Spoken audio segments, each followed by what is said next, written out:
A început cu un capitol întunecat care a lăsat cicatrici adânci în sufletul meu. Pe parcursul mai multor generații, am trăit lucruri pe care niciun om nu ar trebui să le îndure. Era ca și cum o umbră întunecată s-ar fi așternut peste viața mea, forțându-mă în mod repetat la o maternitate nedorită. Greu de crezut, dar primul meu copil a văzut lumina zilei când aveam doar 10 ani, mult prea tânără pentru a înțelege gravitatea ceea ce mi se întâmpla.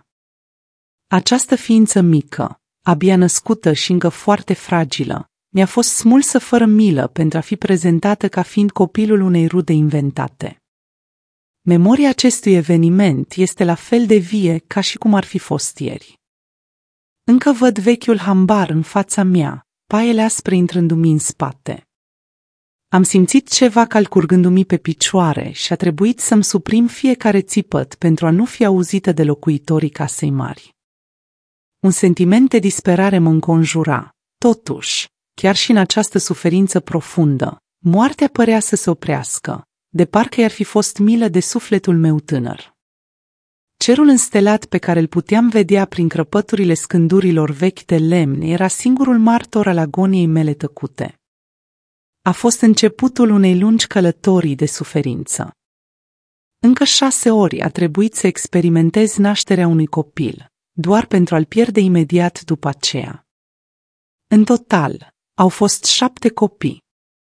7 părți din ființa mea, din sângele meu, smulse din mine, la fel cum un animal tânăr este separat de mama sa. Dar înainte de a mă adânci în povestea mea, aș dori să mă prezint. Numele meu este Brunhilde Amalia Zimmermani, dar toată lumea mă numește cu drag bunica Bruni. Acesta este numele sub care sunt cunoscut aici. Port pe umerii mei 88 de ani de experiență de viață. M-am născut în 1942, într-o fermă din frumosul Rudesham am Rhein. Astăzi trăiesc într-o căsuță modestă din Rothenburg ob der Tauber, un loc de pace și liniște pe care l-am câștigat cu greu după toate încercările vieții mele. Nu este un palat magnific, dar este al meu și pentru asta sunt infinit de recunoscătoare. Am o grădină mică unde mă îngrijesc cu drag plantele și florile și o verandă confortabilă unde stă balansoarul meu și unde privesc apusul în fiecare seară. Găinile mele scurm în curte, iar cățelușul meu, Lampi, latră la toată lumea, dar nu și la mine, el este tovarășul meu loial. Pereții de cărămidă netencuiți ai casei mele îi conferă o notă specială, exact pe gustul meu. Poate părea puțin pentru unii, dar pentru cineva care nu a posedat niciodată nimic în viața sa și a fost tratat ca un animal, o casă proprie este cea mai mare comoară dintre toate. Acum că m-am prezentat, sunt curioasă cine ești tu, cel care mă asculți povestea. Spune-mi numele tău și din ce colț al Germaniei asculți aceste rânduri.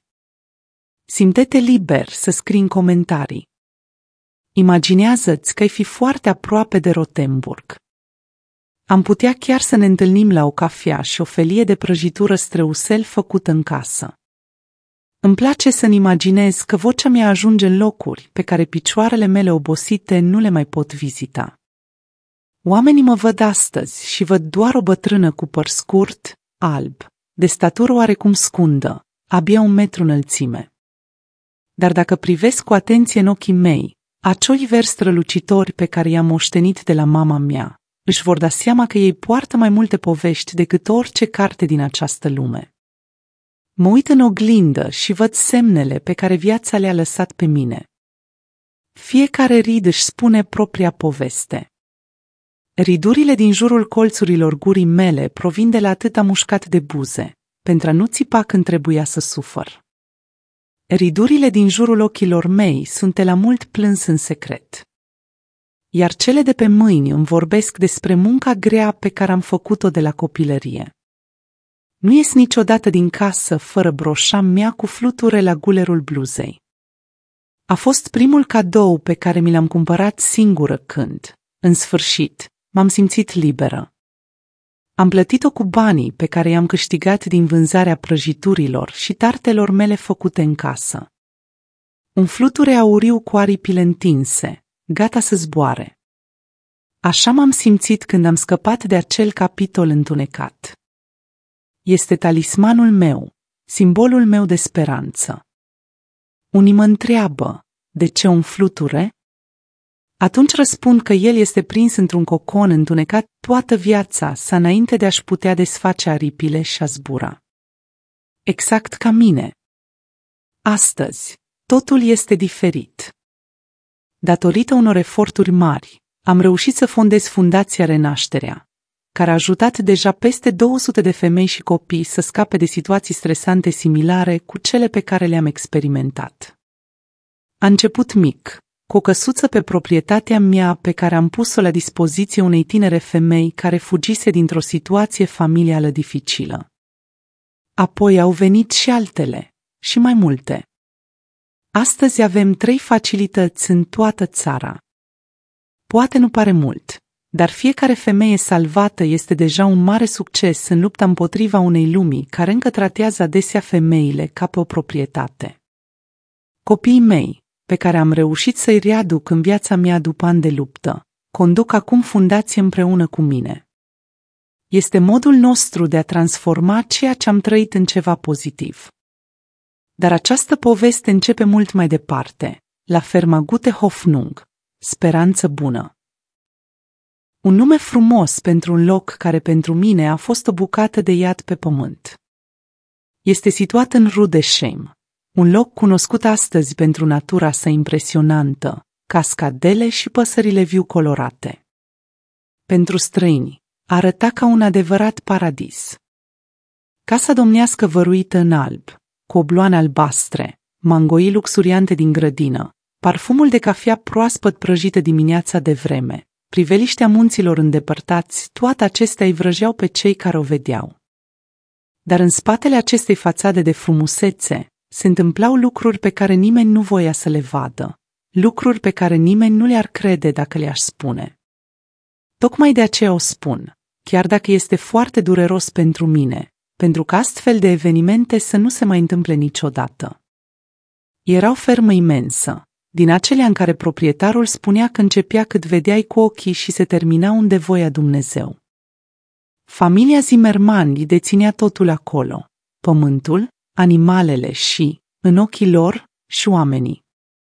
Domnul Albert, tatăl, Wilhelm, fiul și mai târziu Jurgen, nepotul.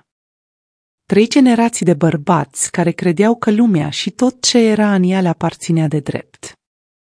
Inclusiv eu, fiica servitorilor, o fată delicată care, în opinia lor, nu era bună decât să alunge muștele de la prânzul stăpânului.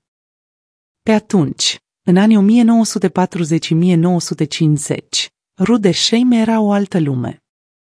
Nu existau telefoane mobile, nici internet, nici linii fierbinți pentru raportare, nici lege de protecție împotriva violenței domestice, nimic de acest gen.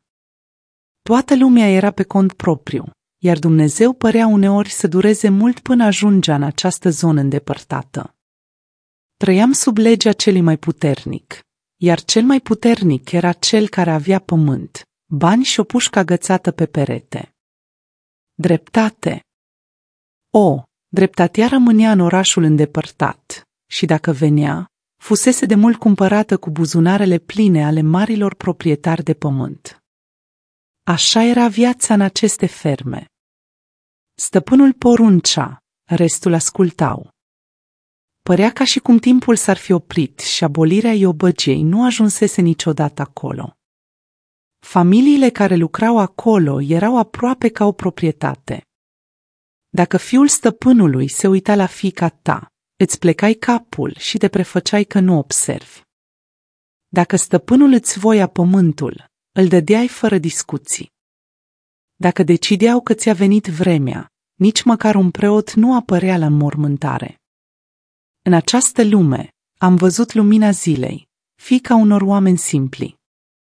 Tatăl meu, domnul Albert, venea din Turingia, fugind de sărăcie, și a luat-o pe mama mea, doamna Liesel, care era deja însărcinată cu mine, în așa numita călătorie spre vestii pe care o promova guvernul. Promisiunea unui pământ fertil, a unei vieți noi. Ceea ce au găsit a fost muncă grea și umilință. Tata era un îngrijitor de vite și avea grijă de animale. Mama spăla, călca și gătea. Locuiam într-o căsuță mică de lemn în spatele proprietății, lângă grajd. Podeaua era de pământ bătătorit, acoperișul de paie, pereții plini de crăpături prin care fluiera iarna un vânt care te trecea prin oase. Eram 7 frați. Eu eram a 3-a ca vârstă. Cei 2 mai mari, Wilhelm și Annegret, îl ajutau pe tata cu animalele. Surorile mele mai mici și eu rămâneam cu mama și învățam cum să ne facem utile prin casă. A te face util, spunea ea, însemna să știi să gătești, să coși, să cureți, să asculți, să te rogi și să pleci capul când era nevoie.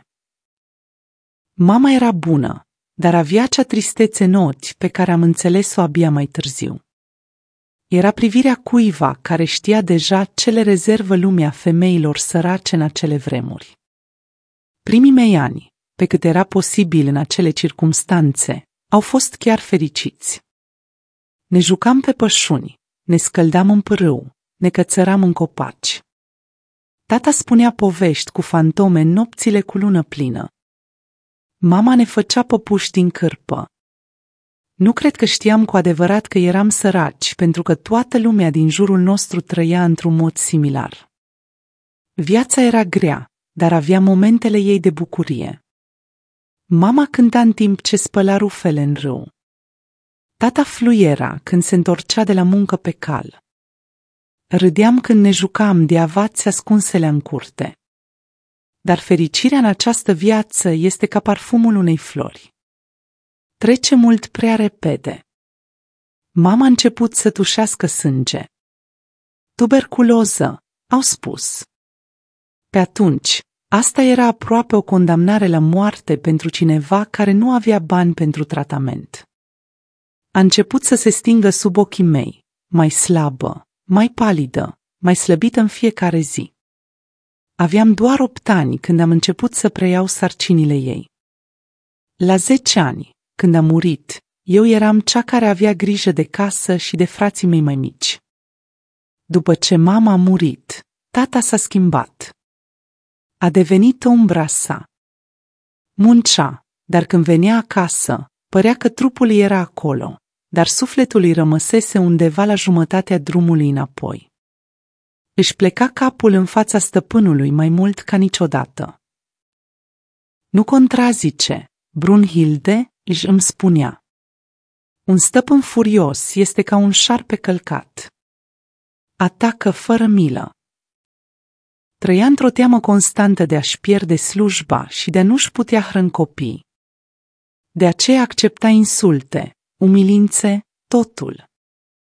Această teamă l-a făcut să închidă ochii la ceea ce mi se întâmpla treptat. Cred că a văzut, dar s-a prefăcut că nu.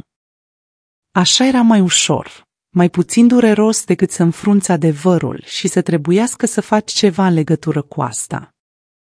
Prima dată când Wilhelm, fiul domnului Aristides, m-a tratat într-un mod problematic, aveam 9 ani.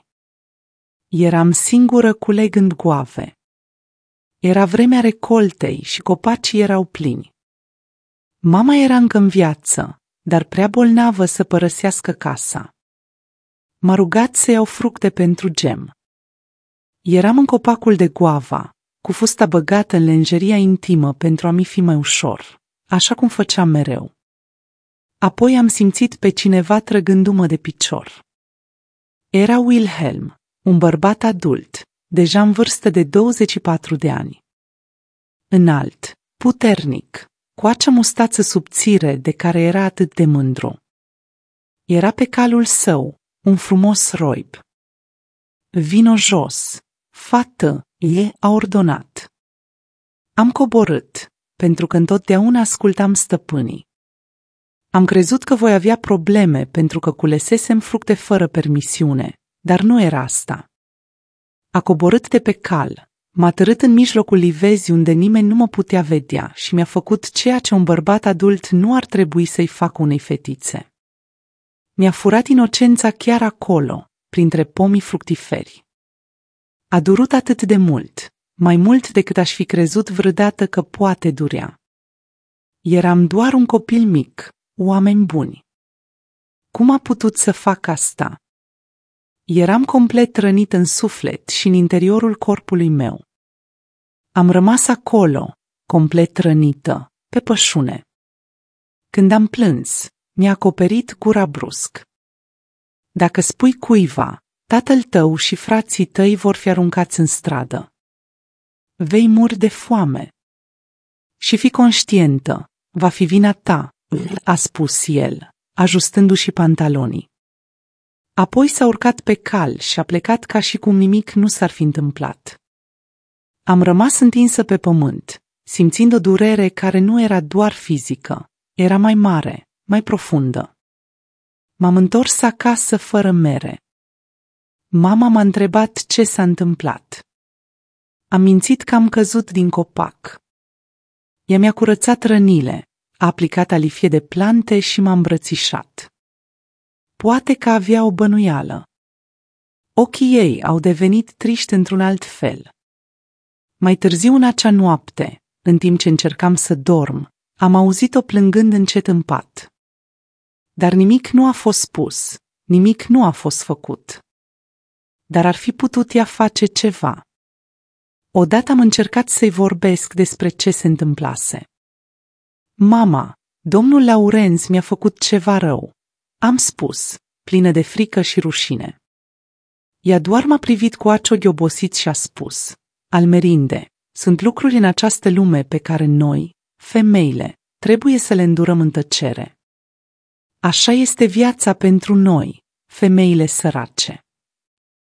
Și nu am mai vorbit niciodată despre asta. Poate că nu m-a crezut. Poate că era frică. Poate că știa că nu se putea face nimic. Nu voi ști niciodată. A murit la scurt timp după aceea, lăsându-mă singură în această lume plină de provocări. După primul incident, Wilhelm m-a căutat din nou în livadă, în hambar, în spatele grajdului, oriunde mă găsea singură. Am încercat să nu fiu niciodată singură, dar într-o fermă atât de mare și cu atât de multă muncă, asta era imposibil. Și ca și cum asta nu ar fi fost de ajuns, vechiul hambar a devenit locul său preferat. Ne vedem acolo, îmi ordona mereu când mă întâlnea în curte și mă duceam, pentru că știam ce mi s-ar întâmpla mie și familiei mele dacă nu aș fi făcut-o. Era greu să păstrez acest secret. M-am schimbat. Nu mai eram fata veselă care se juca în curte. Stăteam liniștită prin colțuri, speriată de orice sunet. Noaptea, plângeam în secret în patul meu mic, cu fața presată în perna de paie, ca nimeni să nu mă audă. Tatăl chiar m-a întrebat odată dacă eram bolnavă. Nu, tată, sunt doar obosită, am răspuns. Acceptat, poate pentru că era mai ușor să creadă asta. La 13 ani, burta mea a început să crească. Nu înțelegeam cu adevărat ce se întâmplă. Știam că ceva era în neregulă, dar în inocența mea nu am legat ceea ce Laurenz îmi făcea cu un copil în burta mea. A fost soția șefului de fermă, doamna Zafer, care a observat. Fata asta este însărcinată, i-a spus ea tatălui meu într-o zi. A fost o mare zarvă. Tatăl m-a lovit violent cu cureaua și a strigat. Aș fi dezonorat familia. A vrut să știe cine era tatăl.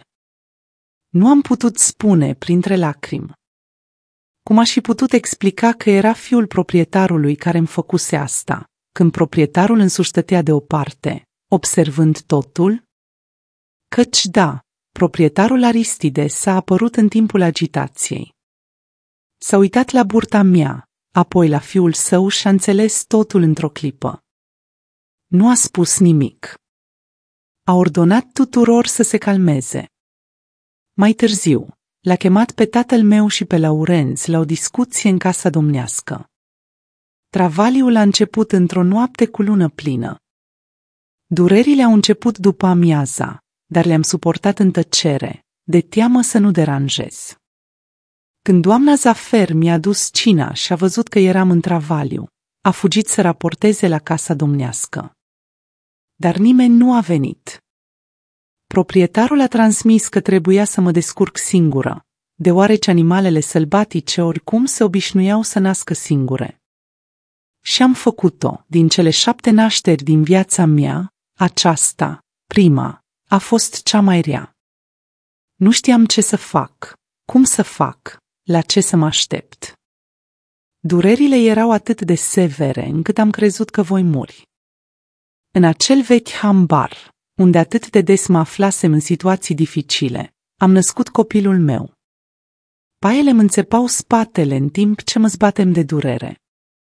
Am ușcat dintr-o bucată de pânză pentru a nu țipa tare și atrage atenția.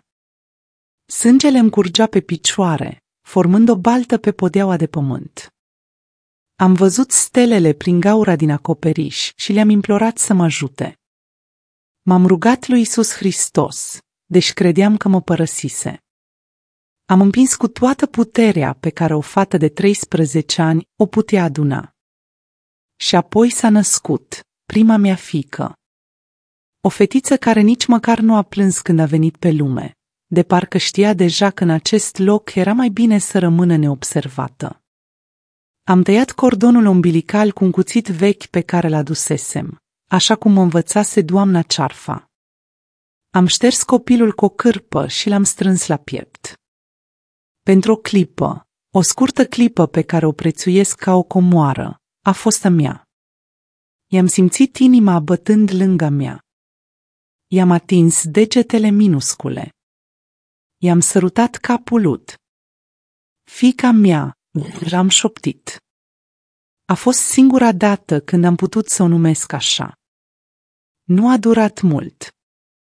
Curând au venit Laurenț și doamna Augusta, soția proprietarului. Mi-au smuls fetița, încă plină de sânge, din brațe. Doamna Augusta a înfășurat-o într-o pătură subțire și a dus-o. Acum este nepoata mea, a spus ea, de parcă ar fi vorbit despre un obiect. Nu trebuie să mai spui niciodată că ești mama ei. Niciodată, înțelegi? Sau vei regreta toată viața ta? Îți garantez. Laurenț a rămas o clipă. M-a văzut săcând în paiele acelea murdare, încă sângerând, și a avut tupeul să spună: ai avut o naștere bună. Poate următorul va fi un băiat. I-au dat fiicei mele numele Consei sau, fiica verișoarei Julia, care, din păcate, a murit la naștere. Era povestea pe care o spuneau. O verișoară pe care nimeni nu o mai văzuse, care a apărut însărcinată și a murit subit. Ferma era departe de oraș, vizitele erau rare. Cine s-ar fi interesat? Mai ales de la familia Zimmerman. În timp ce mă recuperam după naștere, ascuns în acel grajd ca un animal bolnav, viața în fermă a continuat ca și cum nimic nu s-ar fi întâmplat. Fiica mea a fost crescută în casa domnească de parcă ar fi aparținut familiei.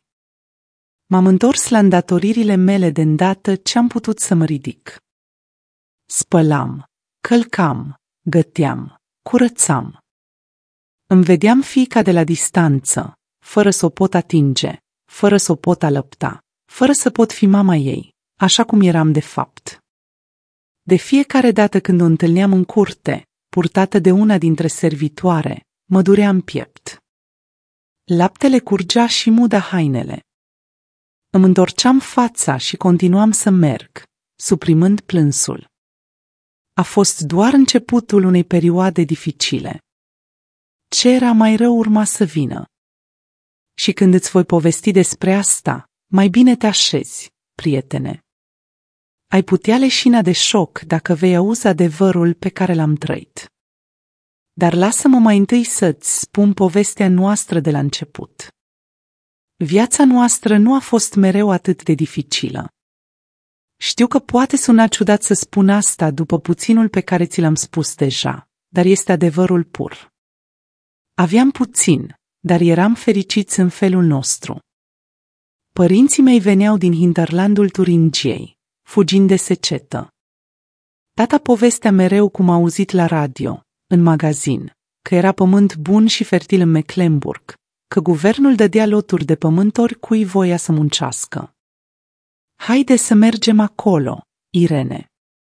Să o luăm de la capăt, i-a spus el mamei, care era deja însărcinată cu mine. Ei au parcurs întregul drum într-un camion șubret, cu puținele lucruri pe care le aveau.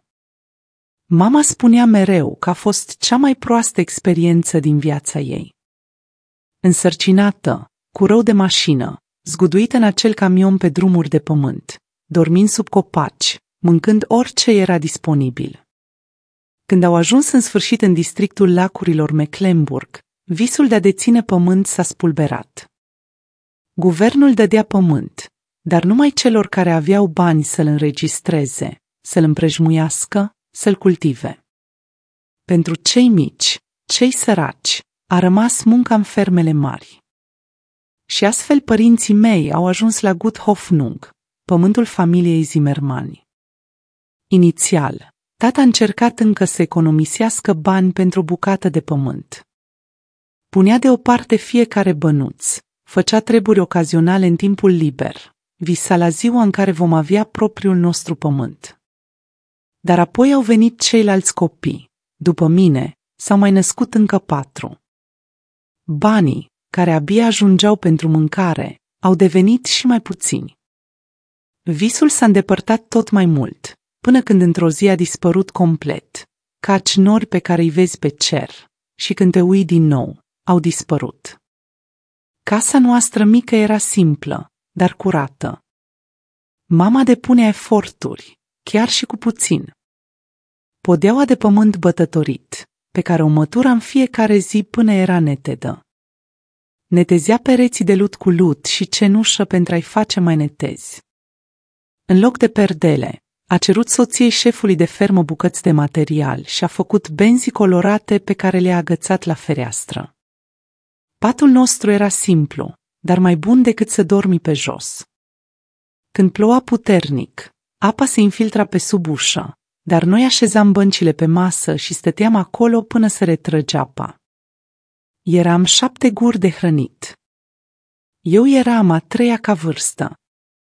Frații mei mai mari, Anton și Josef, îl ajutau pe tata cu animalele. Frații mei mai mici, Sebastian, Apolonia și micuțul Iohannes, erau prea mici pentru a munci, dar deja învățau ce puteau. Mama m-a învățat tot ce era de făcut în casă, cât spunea că o femeie trebuie să știe să se descurce singură. Învață totul, Brunhilde. Singurul lucru pe care nimeni nu ți-l poate lua este ceea ce știi să faci, spunea ea mereu, în timp ce mă arăta cum să storc crufele corect, cum să fac leșie din cenușă, cum să gătesc fasolea la perfecțiune, astfel încât să fie gustoasă fără să se descompună complet. Tatăl era sârguincios.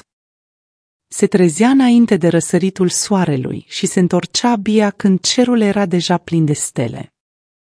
Avea grijă de animale cu o afecțiune pe care numai cineva care le plăcea cu adevărat o putea avea.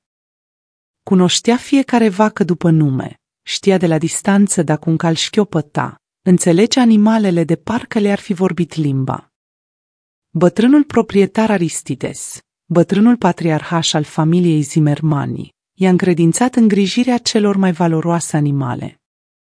Tatăl era mândru de asta, dar nu a fost niciodată tratat diferit de un muncitor agricol. Bună dimineața, domnule! Da, domnule!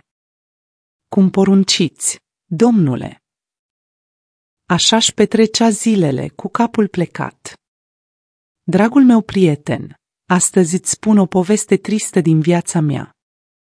Mama mea, bunica Bruni, era inima familiei noastre. Chiar și când era bolnavă, nu-i lipsea niciodată grija și dragostea. Avea o voce frumoasă și cânta în timp ce spăla rufele la râu. Făcea un strudel de mere atât de delicios încât trebuia să te rogi în timp ce îl mâncai. În fiecare duminică ne pieptăna părul pentru a ne scoate păduchii cu un pieptene fin și ne îmbrăca în cele mai bune haine pentru a merge la slujbă, pe care preotul o celebra o dată pe lună când venea la fermă. Dar tuberculoza a consumat-o încet. La început a fost doar o tuse seacă, apoi s-a transformat în acea tuse profundă care nu dispărea. Când a început să scuipe sânge, am știut că era grav. Nu existau leacuri, nici doctor, nici medicamente. Erau doar rugăciuni și ceaiuri de plante recomandate de femeile mai în vârstă. Dar asta nu a fost suficient. Până astăzi, îmi este dor de draga mea mamă, care a plecat în cer. E trist, nu-i așa, prietene? Îți este și ție dor de mama ta. Familia Zimmerman era, cum se spune aici, oameni cu proprietăți, proprietari de pământ, de vite și, în mintea lor, și de noi. Domnul Aristides, tatăl, era un bătrân înalt cu sprâncene stufoase care vorbea puțin, dar când deschidea gura, tuturor le era frică. Purta mereu un revolver la brâu și un bici din piele împletită. Îl folosea pentru alungați în țarii, spunea el, dar toată lumea știa că îl folosea mai des pe oameni decât pe insect. Wilhelm, fiul său, era deosebit de problematic.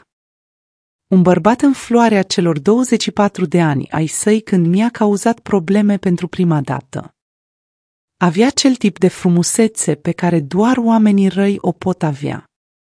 Atrăgător la exterior, corupt la interior, o mustață mică bine îngrijită, părul mereu pieptănat cu briliantină, haine curate și apretate.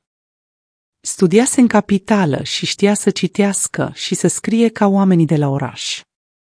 Dar s-a întors la fermă cu aceleași obiceiuri problematice ale tatălui său, și chiar cu unele mai rele. Îi plăcea să le arate muncitorilor agricoli că era fiul proprietarului, că putea face orice, chiar și să hărțuiască fiicele muncitorilor. Stăpânul avea o soție, doamna Augusta, o femeie delicată, cu pielea foarte albă și părul mereu strâns într-un coc. Vorbea cu o voce subțire, de parcă ar fi economisit chiar și aerul. Îi trata pe angajați cu dispreț. Se uita prin noi, niciodată în ochii noștri. Știa tot ce se întâmpla în fermă, dar se prefăcea că nu știe. Preferă așa. Dintre familia Zimmermani, la început l-am cunoscut doar pe Augusto, nepotul, numai îndeaproape, fiul lui Wilhelm și fiica unui proprietar vecin. El era mereu în capitală și mergea la internat acolo. Venea la fermă doar din când în când, în timpul sărbătorilor. Un băiat răsfățat care deja creștea crezând că lumea îi aparținea. Nu știam că într-o zi va influența și el situația mea și îmi va provoca o mare suferință. Ferma Gute Hoffnung. O, ferma. Era foarte mare și frumoasă. Era de toate. Plantații de cafea, câmpuri de porumb și fasole, pășuni cu vitenelore de primă clasă, cai de ras în grajd. Casa domnească stătea pe un deal. O puteai vedea de departe, toată albă, cu obloane albastre și o verandă în jur. În curte, mangoii oferea umbră răcoroasă. În spate, era o livadă cu tot felul de fructe, guave, jabuticabas, portocale, lămâi. Un pic mai departe, plantațiile de cafea se întindeau cât vedeai cu ochii. Îmi amintesc mirosul acelei ferme ca și cum ar fi fost ieri. Dimineața de vreme, parfumul de cafea proaspăt prăjită venea din hambar. După ce plouase, era acel miros de pământ umed, care este cel mai pur parfum care există. La vremea recoltării cireșelor de cafea, mirosul boabelor care se uscau în curte. Spre sfârșitul după amiezi, când femeile din casele coloniștilor aprindeau sobele pe lemne, mirosul de fum și mâncare se răspândea în aer. Casa domnească mirosea mereu a ceară de albine, pe care menajerele o foloseau pentru a lustri podelele și mobilierul, amestecat cu lavandă, pe care doamna Augusta îi plăcea să o pulverizeze pe lenjeria de pat. Sunetele aveau și ele propria muzică. Mugetul vacilor în zori, cântecul cocoșului care anunța ziua, scârțitul căruțelor trase de boi încărcate cu cafea, zumzetul motoarelor din moara de zahăr care măcinau trestia de zahăr pentru a face melasă, ciripitul neîncetat al cicadelor vara. Mierlele din copaci spre sfârșitul după amiez. Noaptea, greierii și broaștele își țineau propriul dans. Era frumos de ascultat, dacă nu ți era prea frică sau nu aveai prea multă durere pentru a fi atent. Căldura, era mortală. La miază, soarele ardea fără milă. Pământul crăpa. Animalele căutau disperate umbra, găinile stăteau cu ciocul deschis, gâfâind. Transpirai doar respirând. În perioadele de secetă, era și mai rău. Praful roșu pătrundea peste tot. În mâncare, în haine, în nas. Se lipea de piele ca un al doilea strat. Te obișnuiai, dar nu înceteai niciodată să-l simți. Așa cum am spus, aveam 9 ani când a început totul. Eram singură în livadă, culegând goave la cererea mamei mele, care era deja prea bolnavă să părăsească casa. Mă urcasem în copacul de goava, așa cum făceam mereu, cu fusta băgată în lenjeria intimă pentru a mi fi mai ușor. Îmi amintesc că fredonam un cântecel pe care mama mă învățase. Apoi am simțit pe cineva trăgându-mă de picior. Era Wilhelm. Era pe calul lui. Mi-a fost frică că voi avea probleme pentru că culesesem fructe fără permisiune. Am coborât repede și deja mă scuzam. Scuzați-mă, domnule Wilhelm, dar mama m-a rugat să fac gem. Nu părea supărat. Avea un zâmbet ciudat pe față, o privire pe care nu o mai văzusem până atunci și care m-a făcut să mă cutremur din cap până în picioare.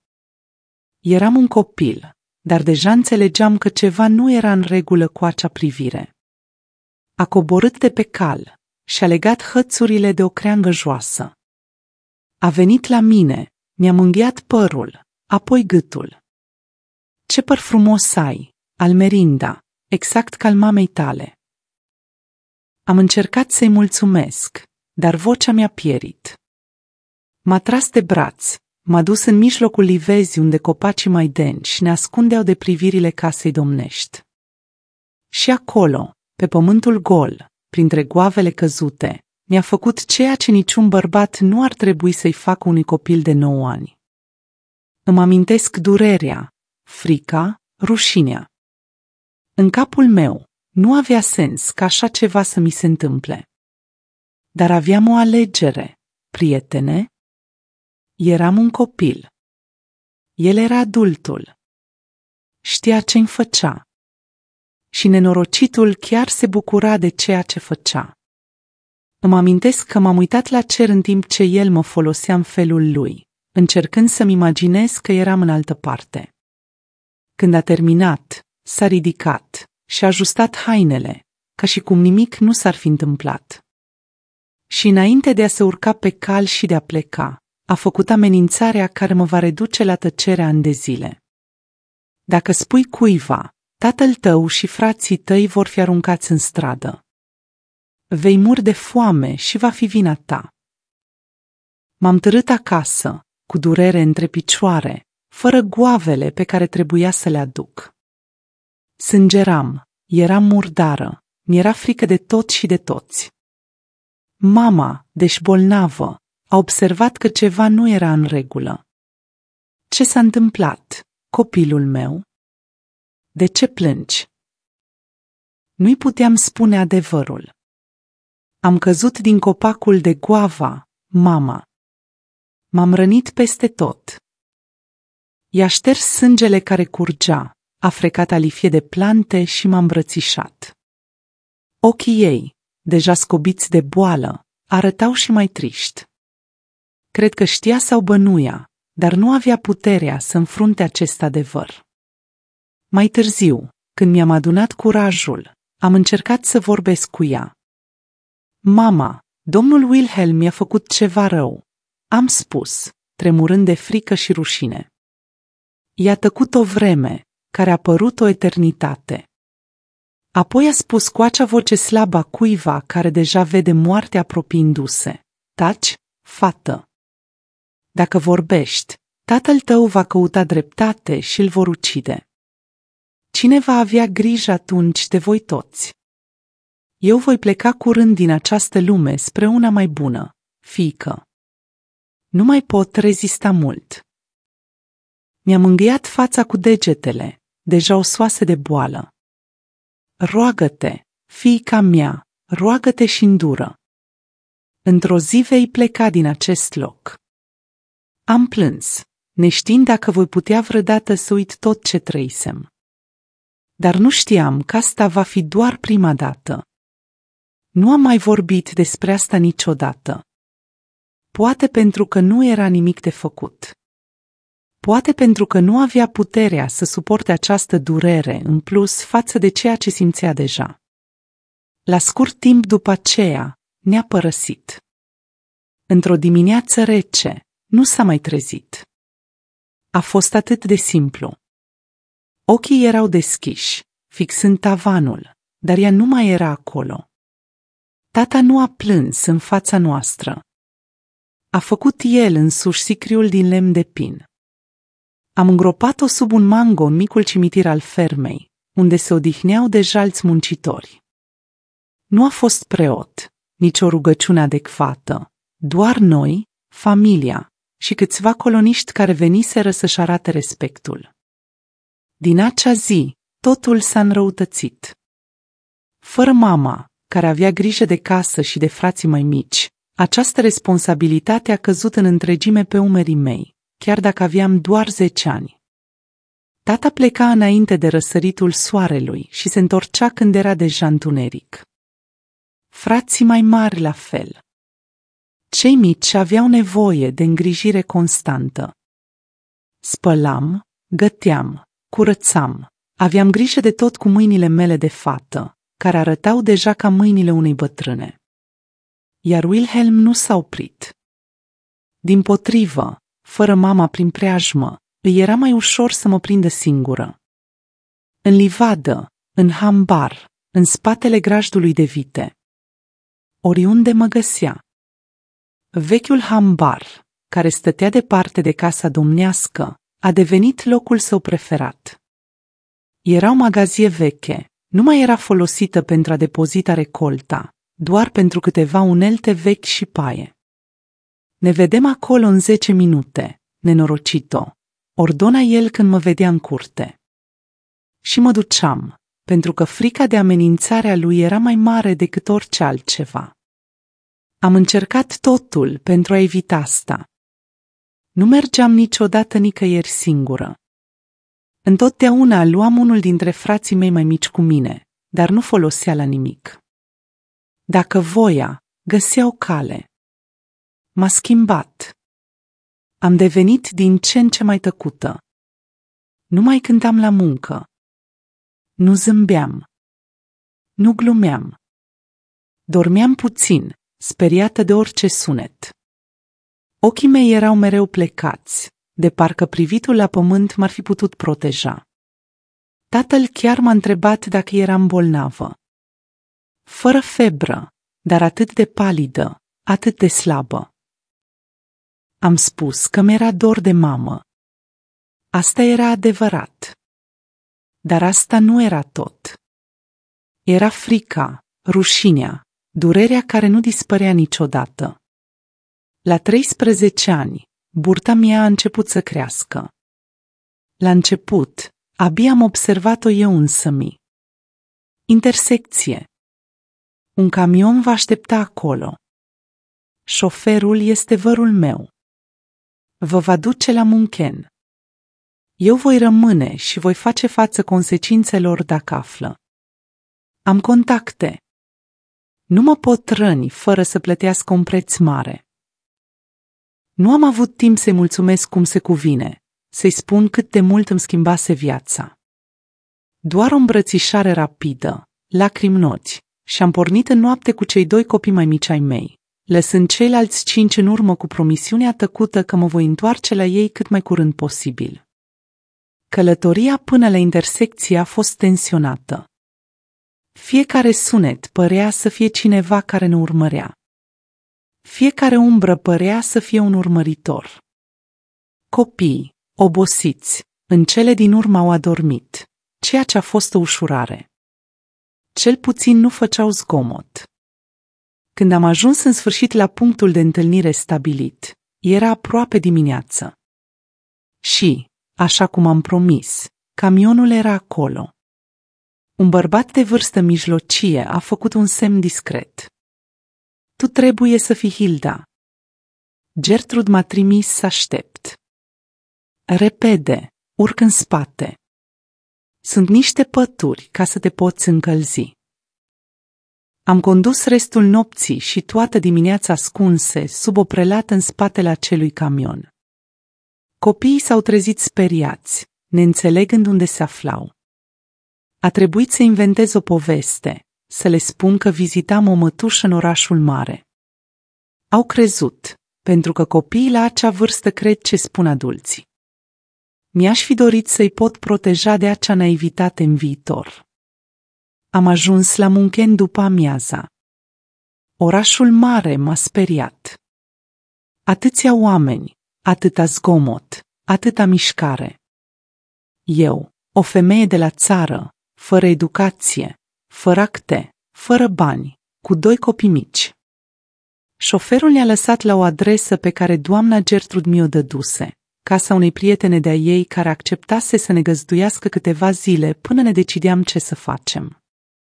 În fața ușii acestei case necunoscute, cu Greta în brațe și o de mână, privind orașul mare pe care nu-l mai văzusem până atunci, mi-a fost frică cum rar mi-a fost în viață. Nu frica familiară de familia Zimmermani, ci o nouă frică de necunoscut, de ceea ce urma. Voi putea avea grijă de acești copii. Voi putea să-i salvez pe ceilalți. Îmi găsisem în sfârșit o oarecare libertate. Sau era doar o iluzie? Am sunat la ușă. Inima îmi bătea în gât, așteptând ca cineva să deschidă ușa către noua noastră viață. Când ușa s-a deschis, nu era prietena doamnei Gertrude, ci o călugăriță într-un habit gri. Nu am înțeles la început ce se întâmpla. Era adresa greșită. Tu trebuie să fii Brunhilde, a spus ea cu o voce calmă. Gertrude ne-a spus că vei veni. Intră. Tu și copiii trebuie să fiți epuizați. Abia ne așezasem când, deodată, s-a auzit o bătaie puternică la ușă. 2 bărbați stăteau acolo. L-am recunoscut pe unul dintre ei ca fiind unul dintre șefii de fermă de la ferma Zimmermani. Doamna Hilda, a întrebat unul dintre ei, de parcă nu era sigur. Șeful a trimis un mesaj. Înainte să pot reacționa, celălalt a apucat-o pe Elsa de braț. Fata a țipat de spaimă. Otto, văzându-și sora în pericol, s-a aruncat asupra bărbatului și l-a lovit cu piciorul în tibie. Aceasta a fost distracția de care aveam nevoie. Am tras-o pe Elsa cu toată puterea mea, l-am apucat pe Otto de mână și am fugit, strigând după ajutor.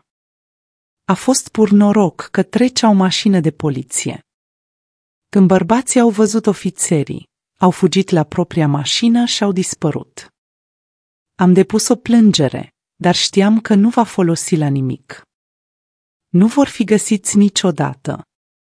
Mesajul, însă, era clar. Zimmermanii nu vor renunța atât de ușor. După acest incident, Wilhelm și sora Negret m-au convins că nu mai eram în siguranță în Rudesheim. Au multe contacte aici, mulți oameni pe statele de plată, a explicat Wilhelm. Trebuie să te scoatem pe tine și pe copii din oraș, cel puțin pentru o vreme. Așa am ajuns să mă mut în Rothenburg ob der Tauber, un oraș mai mic, la aproximativ 200 de kilometri de Rudesheim. Nu cunoșteam pe nimeni acolo, dar era suficient de departe de Zimmermann și suficient de aproape pentru ca Wilhelm să poată continua să lucreze la caz. Singura problemă era cum să ajung acolo. Nu aveam bani să închiriez un camion de mutat și, sincer, abia aveam ceva de luat cu mine. Câteva haine, câteva ustensile, 2 sau 3 jucării pentru copii. Doamna Gertrude, șefa mea de la pensiune, când a aflat de situație, a vorbit cu unul dintre oaspeții ei, un șofer de camion pe nume Rolf, care făcea regulat ruta Rudesheim-Rotenburg. Este un bărbat în care poți avea încredere, m-a asigurat ea.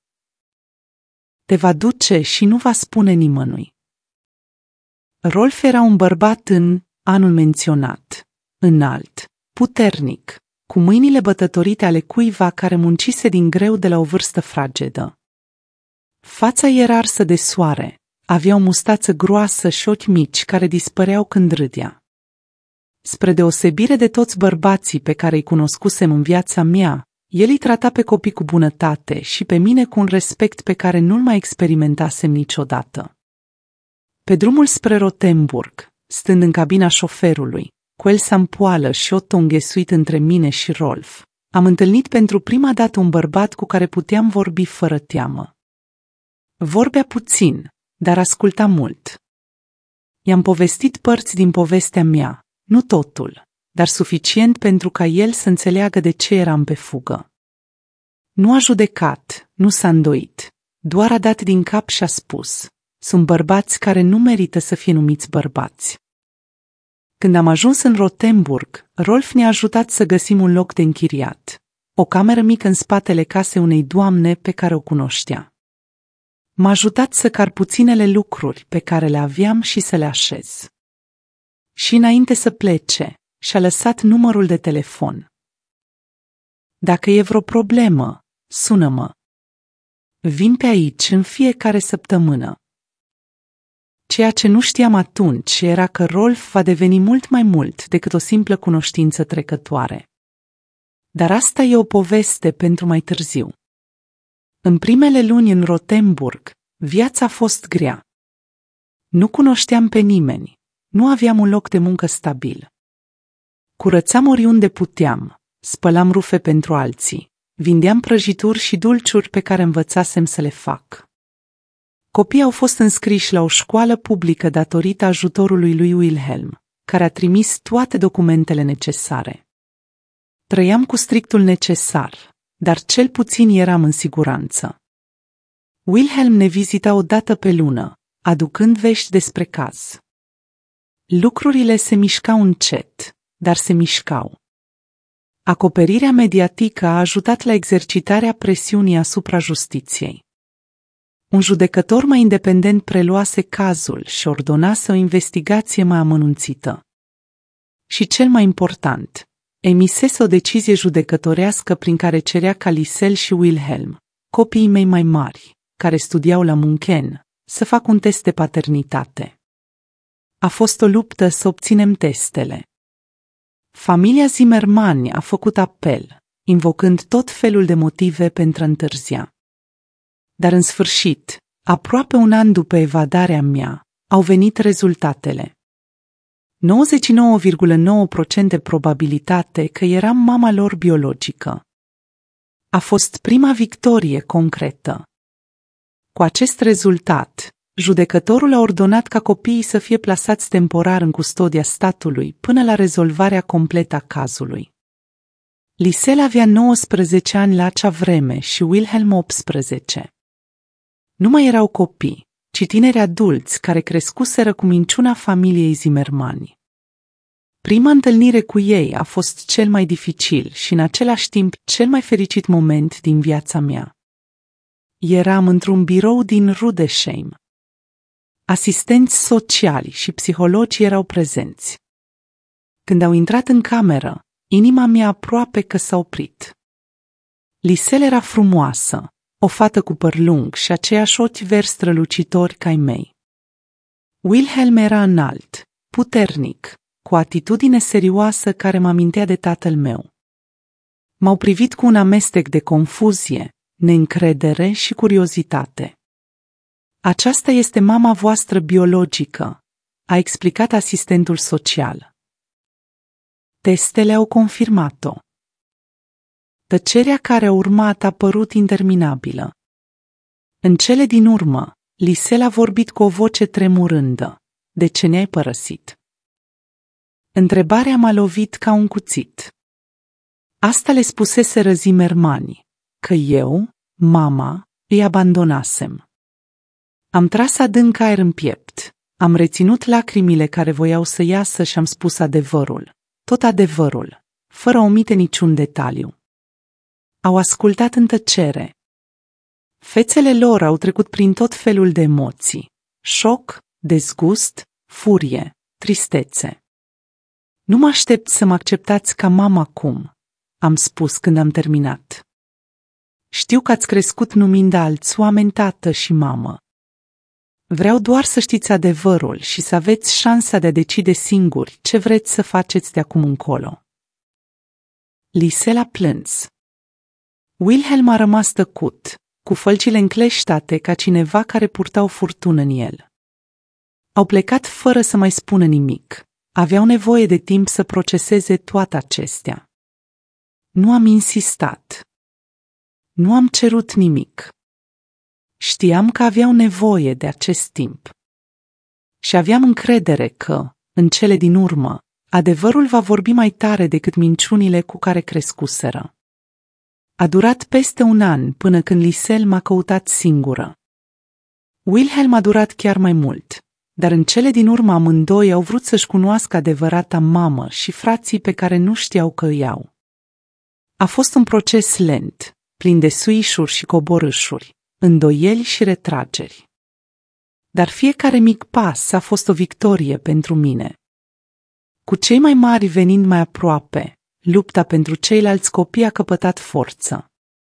Anne Greci și Jurgen au fost următorii a căror custodie mi-a fost transferată după alte teste și bătăli în instanță.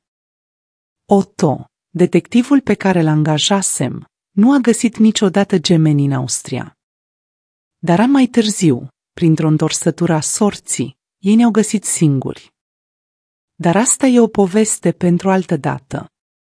Pe măsură ce mă adunam treptat copiii în jurul meu, mi-am reconstruit și viața. Cu ajutorul lui Rolf, care a devenit o prezență constantă, am găsit un loc de muncă mai bun la un snack bar din oraș.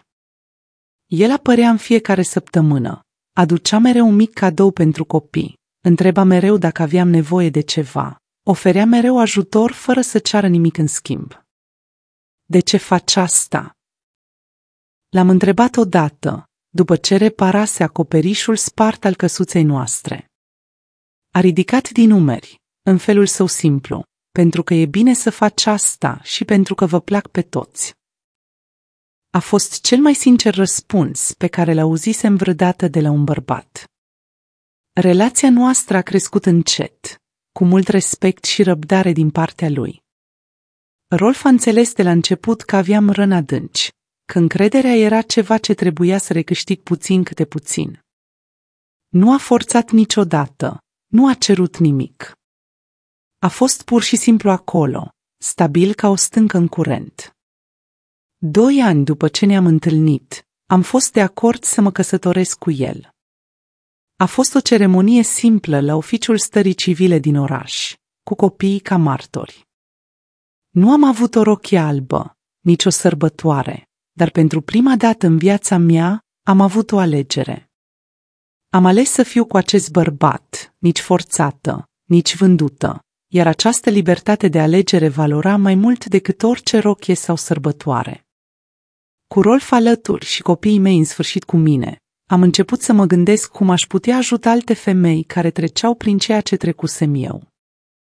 Știam că povestea mea nu era unică, că în ferme îndepărtate din Germania existau femei și fete care sufereau același gen de experiențe opresive, fără voce, fără ajutor. Am început mic, oferind casa noastră ca un refugiu temporar pentru femeile care fugeau de situații familiale dificile. Curând, spațiul a devenit insuficient și cu ajutorul lui Rolf am închiriat o casă mai mare. A fost începutul a ceea ce mai târziu avea să devină fundația Neuam Fang, noul început. Mi-am dat seama rapid că aveam nevoie de mai multe cunoștințe pentru a ajuta cu adevărat. La 40 de ani, abia puteam citi și scrie corect. Învățasem elementele de bază în copilărie, dar fără practică, uitasem multe. Am urmat un curs de alfabetizare pentru adulți, hotărâtă să recuperez timpul pierdut. A fost una dintre cele mai umilitoare și în același timp cele mai eliberatoare experiențe din viața mea. Să stau într-o cameră cu alți adulți, ținând un creion care cumva nu părea să se potrivească corect în mâna mea și încercând să formez litere ca un copil. Adesea voiam să renunț, rușinată când nu puteam citi un cuvânt sau când scrisul meu de mână devenea ilizibil. Dar m-am gândit la copiii mei, la exemplul pe care voiam să fiu pentru ei, și am continuat. După alfabetizare, a urmat școala primară, pe care am absolvit-o la 50 de ani. Dincolo de asta, nu am mers niciodată în ceea ce privește educația formală, dar cărțile au devenit tovarășii mei constanți.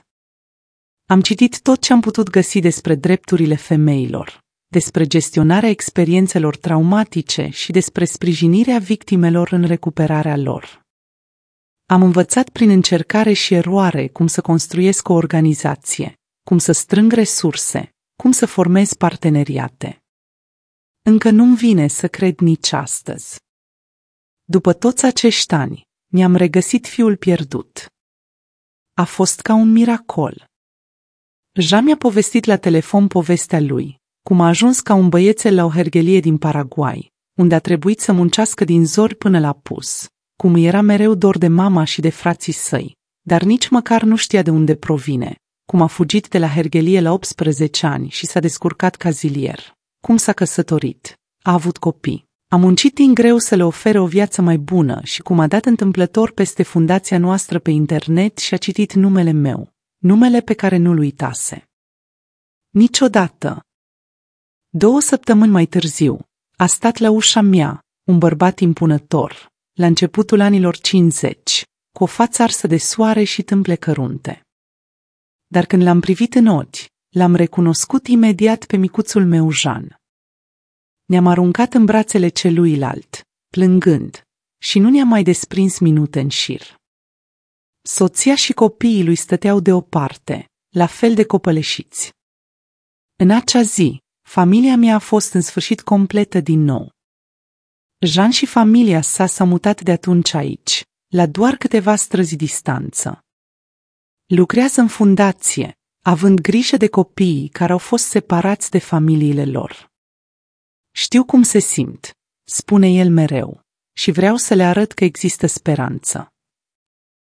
Copiii lui, nepoții mei, au devenit tineri minunați. Cel mai mare studiază dreptul, vrea să urmeze pașii unchiului Alfredo. Când privesc înapoi astăzi, nu pot decât să mă minunez de cotiturile pe care le-a luat viața mea, de la o persoană fără drepturi într-o zonă îndepărtată la un activist respectat și o figură de frunte, de la o mamă ai cărei copii au fost luați la o matriarhă a unei familii mari, iubitoare, de la o fată frântă la o femeie care a încurajat mii de oameni să-și apere drepturile. Desigur, au existat eșecuri, dezamăgiri, momente întunecate când am vrut să arunc totul. Dar am avut norocul să am oameni alături care m-au prins și m-au încurajat să merg mai departe. Rolf, stânca mea în curent, copiii mei, mândria și bucuria mea. Doamna Gertrude, învățătoarea care m-a inspirat să-mi iau destinul în propriile mâini. Prietena mea, care a avut mereu o ureche deschisă și un umăr pe care să mă sprijin. Și toate femeile curajoase pe care le-am întâlnit de-a lungul anilor, care mi-au arătat câtă putere zace în noi. Când fetele tinere mă întreabă astăzi care este secretul meu, le spun mereu, nu renunțați niciodată. Indiferent cât de fără speranță pare, indiferent de câte ori sunteți doborâte, ridicați-vă mereu. Căutați ajutor. Înconjurați-vă de oameni care cred în voi și, cel mai important, credeți în voi înșivă. Sunteți mai puternice decât credeți.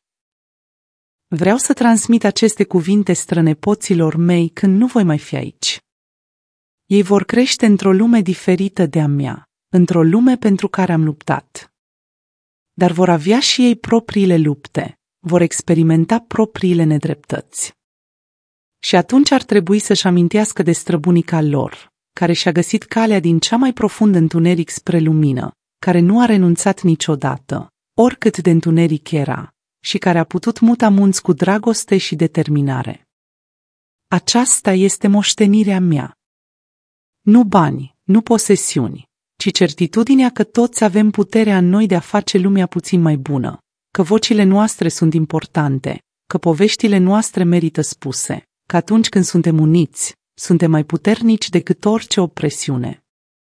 Numele meu este Brunhilde Amalia Zimmermann. M-am născut într-o formă de dependență, dar m-am eliberat. Am fost redusă la tăcere, dar mi-am găsit vocea. Am fost umilită și pusă în situații dificile, dar mi-am păstrat demnitatea. Sunt o supraviețuitoare, o luptătoare, o mamă, bunică, străbunică, o femeie care a schimbat cursul istoriei refuzând să-și accepte soarta. Și atâta timp cât voi respira, voi continua să lupt pentru surorile mele, fiicele mele, nepoatele mele, până când nicio fată, nicio femeie nu va mai trebui să sufere așa cum am suferit eu, până când dreptatea și demnitatea nu vor mai fi privilegii ale celor puternici, ci drepturi evidente ale tuturor oamenilor. Aceasta este promisiunea mea. O jur pe memoria tuturor celor care au început această călătorie cu mine, dar n-au putut-o termina. Pe nenumăratele surori ale căror povești nu au fost puse niciodată. Ascultați-mă! Nu ne uitați și duceți torța mai departe până când ultimul întuneric va fi iluminat. Aceasta este dorința mea. Aceasta este moștenirea mea. A fost Hans. Fiul meu Hans, în vârstă de ani menționați, la acea vreme, care m-a regăsit după aproape 4 decenii. Mi-a explicat că a fost crescut ca un copil adoptat, din fericire nu în circumstanțe dificile, de o familie austriacă. A crescut, a studiat agricultura, s-a căsătorit și a avut copii. Într-o zi, în timp ce își căuta rădăcinile, a descoperit că fusese adoptat în copilărie. Familia adoptivă, rușinată, i-a spus în cele din urmă adevărul. Cu această informație minimă, a început o căutare de ani de zile, până când un prieten a văzut un reportaj despre fundație și a făcut legătura. O săptămână mai târziu, ne-am întâlnit, eu, Hans și toți ceilalți copii. Reuniunea a avut loc la aeroportul München, de unde zburase direct de la Viena. Când a coborât din avion, nu am avut nicio îndoială că era fiul meu. Semăna exact cu Anton, geamănul care crescuse cu mine. Cei doi față în față erau ca oglinzile, asemănători la înfățișare, atât de diferiți în experiențele de viață. Am petrecut zile întregi vorbind, plângând, râzând și recuperând o parte din timpul pierdut. Johannes s-a întors apoi în Austria, la familia pe care o întemeiase acolo. Dar de atunci, insistă să ne viziteze regulat și să-și aducă copiii și nepoții să cunoască familia germană. În 2015, am avut cea mai mare surpriză din viața mea. Am fost nominalizată la Premiul German pentru Drepturile Omului pentru munca mea la fundație. Nu am crezut niciodată că voi fi recunoscută la nivel național. Tocmai eu, o femeie fără educație formală, născută la țară, care a învățat să citească și să scrie corect abia la vârstă adultă. Ceremonia a avut loc la Berlin, la Cancelaria Federală. Am mers cu toți copiii mei, unii nepoți și sora Consola sau, care era deja în vârstă, dar la fel de neclintită ca întotdeauna. Când numele meu a fost strigat și am urcat pe scenă pentru a primi premiul de la președintele Republicii, picioarele îmi tremurau atât de tare încât am crezut că nu voi reuși. Acest premiu, am spus în discursul improvizat pe care l-am ținut, nu mă aparține doar mie. Aparține fiecărei femei care a găsit curajul să spună nu situațiilor opresive. Aparține fiecărui copil care a reușit să scape de circumstanțe dificile. Aparține copiilor mei care au purtat cicatrici pe care nu le-au cerut. Aparține aliaților care au crezut când ar fi fost mai ușor să se îndoiască. Și chiar aparține celor care mi-au greșit. Căci fără ei, poate că nu aș fi descoperit niciodată puterea care zăcea în mine. Când mă gândesc cât de mult s-au schimbat legile de la tinerețea mea, sunt uimită. Pe atunci, o fată de 11 ani într-o situație dificilă cu angajatorul ei nu avea la cine să se întoarcă. Poliția nu se amesteca în problemele familiale. Judecătorii tindeau să creadă mai mult cuvântul bărbatului bogat decât al femeii sărace. Nu exista lege de protecție împotriva violenței domestice, nici lege de protecție a copilului, nici întreaga rețea de protecție care, oricât de imperfect ar fi, salvează atâtea vieți astăzi. Astăzi, o fată în situația mea de atunci ar avea unde să fugă. Ar exista poliția cu departamente speciale pentru femei la care să raporteze. Ar exista oficiul de asistență socială pentru tineret pentru a o proteja. Ar exista organizații ca mea pentru a o primi. Desigur, încă se întâmplă lucruri rele. Mai există încă oameni acolo care cred că banii și puterea le dau dreptul asupra corpurilor altor oameni. Dar acum nu mai pot acționa cu atâta impunitate. Acum există consecințe, chiar dacă sunt mai mici decât ar trebui.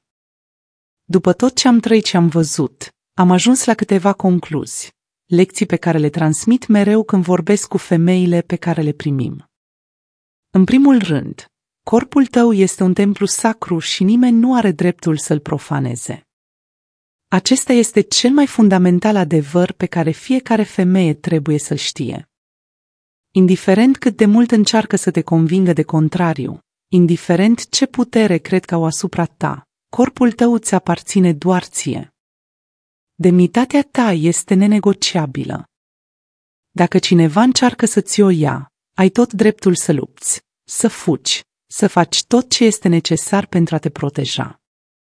În al doilea rând, indiferent cât timp va dura, dreptatea va veni. Dacă nu a venit, este pentru că nu s-a terminat încă. Adesea, cei puternici par să scape, par intangibili. Wilhelm a hărțuit femei și fete timp de aproape 40 de ani, înainte să se confrunte cu consecințe. Dar dreptatea vine într-un fel sau altul. Uneori nu așa cum am dori. Nu în măsura în care ar fi just. Dar vine. Universul are căile sale. Și dacă nu a venit încă pentru chinuitorul tău, este pentru că povestea nu s-a terminat. În al treilea rând, cea mai mare răzbunare asupra celor care ți-au greșit este să construiești o viață fericită în ciuda lor. Zimmermani au vrut să mă distrugă, au vrut să mă reducă la nimic. Dacă mi-aș fi petrecut restul vieții consumată de ură și amărăciune, ei ar fi câștigat în ciuda tot. Dar am ales să trăiesc. Am ales să iubesc. Am ales să-mi cresc copiii cu valori diferite de ale lor. Am ales să-i ajut pe alții să scape de ceea ce trăisem eu. Și asta este adevărata victorie, nu doar să supraviețuiești, ci să înflorești. Când mă uit la acea fată de 13 ani, sângerând singur într-un hambar, născând un copil care urma să-i fie smuls din brațe, nu am crezut niciodată că într-o zi va fi onorată de președintele Republicii. Nu am crezut niciodată că va avea o familie mare, unită, că va fi respectată în comunitatea ei, că va avea nepoți și strănepoți crescând fericiți. Nu am crezut niciodată că va ajuta la schimbarea realității a sute de femei. Este o călătorie pe care nici cel mai imaginativ vis nu ar fi putut-o prevedea. Un lucru pe care l-am învățat este că nu ar trebui să subestimăm niciodată capacitatea noastră de a schimba lucrurile. Când eram prins în acea situație opresivă, în acea plasă de suferință și frică, Am crezut că sunt prea mică pentru a face o diferență. Eram doar o fată fără educație, fără bani, fără un nume de familie. Ce puteam face împotriva unor bărbați puternici ca Zimmermani? Dar o mică scânteie de curaj, hrănită puțin câte puțin, se poate transforma într-un foc care schimbă întregul peisaj. Astăzi, văd aceeași scânteie în femeile care vin la fundație. Vine această femeie cu ochii plecați, umerii încovoiți, care crede că nu este nimic, că nu poate face nimic. Și săptămână după săptămână, vedem transformarea. Privirea care se ridică, vocea care devine mai fermă, postura care se schimbă. Este ca un miracol care se repetă. Și de fiecare dată când se întâmplă asta, știu că toată suferința prin care am trecut a avut un scop. Dacă urmărești asta și te afli într-o situație dificilă, vreau să știu un lucru. Nu ești singură. Nu ești. Există oameni dispuși să ajute, să te creadă, să lupte alături de tine. Poate părea că nu există nicio ieșire, ca și cum pereții se închid în jurul tău. Dar există o cale de ieșire. Eu am găsit-o, sute de alte femei au găsit-o. O poți găsi și tu. Și dacă urmărești asta și nu ai experimentat niciodată așa ceva, fii recunoscător, dar și privește în jurul tău. Poate că există cineva lângă tine care plânge în tăcere după ajutor, un vecin, un coleg, o rudă. Uneori, o privire atentă, un cuvânt bun, o mână întinsă la momentul potrivit fac toată diferența. Viața mea s-a schimbat pentru că o învățătoare a observat ce se întâmpla și a decis să nu se prefacă că nu vede. Putem fi acea persoană pentru cineva. Viața m-a învățat că suntem mai puternici decât credem, că putem îndura insuportabilul și totuși să ne păstrăm umanitatea. Că cicatricile pe care le purtăm nu trebuie să ne definească. Ele ne pot rafina, ne pot transforma în versiuni mai înțelepte, mai pline de compasiune ale noastre, că iertarea este calea către adevărata libertate, nu pentru alții, ci pentru noi înșine. Astăzi, când stau pe veranda casei mele din Rotenburg și privesc soarele apunând în spatele copacilor din grădină, simt o pace pe care am crezut mulți ani că nu o voi cunoaște niciodată. Nu este o pace perfectă. Uneori am încă coșmaruri. Mai sunt zile când amintirile revin prea puternic. Mai sunt momente când mă prind că mă uit peste umăr, de parcă pericolul ar pândea încă. Dar este o pace suficientă, o pace câștigată cu greu. Fluturele de pe broșa mea este o amintire zilnică a acestei transformări. De la coconul întunecat al durerii la zborul liber al vindecării. Niciun fluture nu se naște și nu poate zbura imediat. Trebuie să lupte pentru a ieși din cocon. Trebuie să-și întărească aripile în procesul dureros de ieșire. Dacă cineva taie coconul din milă pentru a ajuta, fluturele se naște cu aripi prea slabe pentru a zbura. Lupta este necesară pentru putere. Lupta mea mi-a dat aripi. Sunt Brunhilde Amalia Zimmermann, dar poți să-mi spui bunica Bruni, și aceasta a fost povestea vieții mele. O relatare a durerii, da, dar mai presus de toate a depășirii, a puterii, a unei femei care a refuzat să fie frântă de răul care a fost făcut. Dacă vrei să auzi mai multe povești ca a mea, povești de femei care au transformat suferința în luptă și victorie, abonează-te la canalul de aici. Înțelepciunea bunicii. Căci înțelepciunea nu vine din cărți, fiica mea.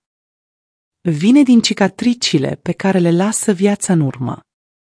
Și noi, bătrânele care suntem, mai avem multe de povestit și de învățat această nouă generație de femei.